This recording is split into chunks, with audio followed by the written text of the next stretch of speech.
Hello everyone. आज आपण आपली पुढची टेक्निक एक्सेप्ट एव्हरीथिंग आणि थँक यू टेक्निक बघणार आहोत. बऱ्याच वेळेला आपल्याला आपल्यातल्याच आणि आपल्या आयुष्यातल्या काही गोष्टी, काही सिच्युएशन आवडत नाही. त्याच्यामुळे त्या सिच्युएशन आपण एक्सेप्ट करत नाही.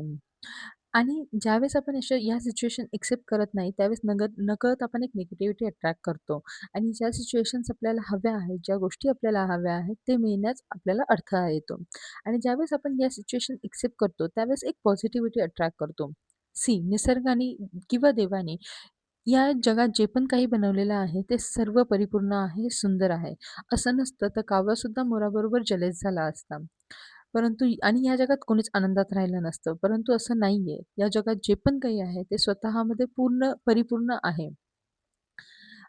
आणि जसं-जसं आपण एक्सेप्ट करत जातो, तसं-तसं आपलं आयुष्य सोपं होत जातं आणि ऑटोमॅटिकली आपण पॉझिटिव्ह राहतो. जेव्हा पण तुमच्यासमोर एखादी अशी सिच्युएशन येईल, ज्यावेळेस तुमची चिड होईल, तुम्ही इरिटेट व्हाल, त्यावेळेस फक्त स्वतःला एक प्रश्न विचारायचा, की मी ही सिच्युएशन, ही गोष्ट एक्सेप्ट करू शकतो का? आणि मजेशीर गोष्ट माहिती आहे काय? तुमच्याकडनं उत्तर हे फक्त होच येणार. मग ती सिच्युएशन छोटी असो, मोठी असो, अवघड असो, सोपी असो. तुमच्याकडनं उत्तर हे नेहमी होच येणार. फॉर एक्झाम्पल तुम्ही ऑफिसवरून थकून घरी आलात आणि लिफ्ट बंद आहे. तुम्हाला जायचं आहे 4थ्या किंवा 5व्या फ्लोअरला. आता अशा वेळेस बऱ्याच वेळेला आपली खूप चिडचिड होते, कारण ऑब्व्हियसली आपण दमलेलो असतो खूप. अशा वेळेला एक 2 सेकंद शांत व्हायचं आणि स्वतःला प्रश्न विचारायचा, की ही सिच्युएशन मी एक्सेप्ट करू शकतो का? आणि ज्यावेळेस उत्तर होईल, त्याच्यानंतर तुम्हाला त्या स्टेअर्स चढण्याचा त्रास होणार नाही. आणि असं करता-करता रात्रीपर्यंत कितीही डिस्टर्ब करणाऱ्या सिच्युएशन्स तुमच्या लाईफमध्ये आल्या, तरीसुद्धा लेव्हलला, डे एंडला तुमचा मूड हा नेहमीच चांगलाच असतो. आणि ज्यावेळेस आपण एखादी सिच्युएशन एक्सेप्ट करतो, त्यावेळेस ते काम करण्याचा आपण आनंद घेतो. आपण इरिटेट नाही होत. आणि पुढची टेक्निक म्हणजे थँक टेक्निक. निसर्गाने आपल्याला एवढं सौंदर्य दिलंय, परंतु आपण त्याच्याबद्दल धन्यवाद तर खूप लांबचीच गोष्ट आहे. आपण शांतपणे बसून ते सौंदर्य कधी नीट बघत पण नाही. आपण लहानपणापासूनच आपल्याकडे ज्या गोष्टी नाहीये, त्यांचा जास्त विचार करतो रॅदर आपल्याकडे ज्या गोष्टी आहे. एक एक्झाम्पलने ही एक गोष्ट समजूया. एक लेडी असते, ती एका कॉफी शॉपमध्ये जाते. तिच्याकडे वेटर येतो. तो तिला विचारतो, "मॅडम काय घेणार?" तर त्यावेळेस ती लेडी त्या वेटरला म्हणते, "मला ब्लॅक कॉफी नकोय." तो वेटर परत तिला तोच प्रश्न विचारतो, "मॅम तुम्ही काय घेणार?" ती लेडी परत सेम उत्तर देते, "मला ब्लॅक कॉफी नकोय." असं 2 ते 3 वेळा होतं. वेटर तिला विचारतो, की "तुम्ही काय घेणार?" आणि लेडी म्हणते, की "मला ब्लॅक कॉफी नकोय." आता आपण या लेडीवर हसू. आपण बऱ्याच वेळेला हा विचार करू, "अरे काय मूर्ख लेडी आहे, की अगदी तिने हे जरी बोलली असती, की तिला काय हवंय, तर तिला लगेच ती गोष्ट मिळाली असते." पण एक मोमेंटसाठी शांत व्हा आणि या गोष्टीवर विचार करा, की आपण काय वेगळं करत आहोत.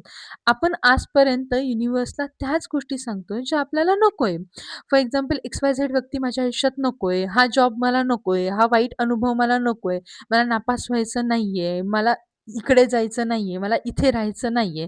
आणि हेच कारण आहे, आपल्याला जे हवं आहे ते आपल्याला मिळतच नाही. कारण आपण कधी सांगतच नाही, की आपल्याला काय हवं आहे. आपण जेव्हा आपल्याकडे जे आहे किंवा आपल्याला जे हवं आहे, या गोष्टीवर जास्त फोकस करतो, त्यावेळेस हळू-हळू माझ्याकडे जे नाहीये, मला कोणती गोष्ट नको आहे, ही भावना ऑटोमॅटिकली नाहीशी व्हायला सुरुवात होते. आणि यासाठी आपल्याला जास्त काहीच नाही करायचं. धन्यवाद मंत्र किंवा थँक यू मंत्र हा याच्यासाठीच यूज होतो. हा धन्यवाद हा शब्द अगदी छोटा जरी असला ना, तरी एखाद्याच्या आयुष्यात खूप मोठी उलाढाल करू शकतो. फॉर एक्झाम्पल तुम्ही ऑब्झर्व्ह केलं असेल, तुम्ही एखाद्या व्यक्तीला मदत केली, त्यावेळेस ती व्यक्ती तुम्हाला थँक बोलली. ती व्यक्ती ज्यावेळेस तुम्हाला थँक बोलते, त्यावेळेस तुम्हाला कुठेतरी एक खूप छान आनंद होतो आणि नेक्स्ट टाईम तुम्ही त्या व्यक्तीला मदत करायला तयार राहतात. निसर्गसुद्धा ह्याच नियमावर काम करतो. ज्यावेळेस तुम्ही निसर्गाला धन्यवाद देतात, त्यावेळेस निसर्ग तुम्हाला अजून भरभरून द्यायला सुरुवात करतो. तर बरेच लोकं विचार करतात, की माझ्या आयुष्यात कितीतरी गोष्टींचा अभाव आहे. मी निसर्गाला धन्यवाद कसा काय देऊ? मी नेहमी पॉझिटिव्ह राहण्याचा प्रयत्न करतो, पण आयुष्यात काही बदल होत नाही. मी कन्सिस्टंटली पॉझिटिव्ह नाही राहू शकत.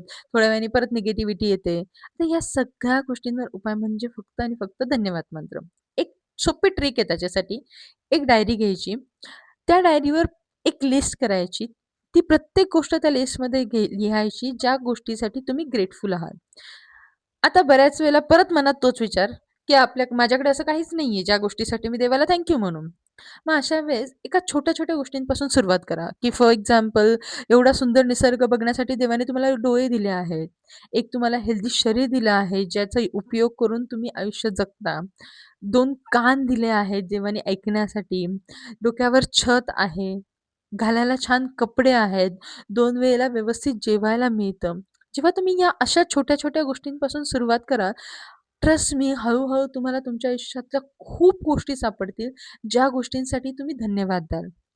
मेक शुअर ही लिस्ट एकदा केली, की रोज सकाळी उठल्यानंतर ती लिस्ट एकतर रोज वाचा किंवा रोज नवीन लिस्ट बनवा. काहीच प्रॉब्लेम नाही.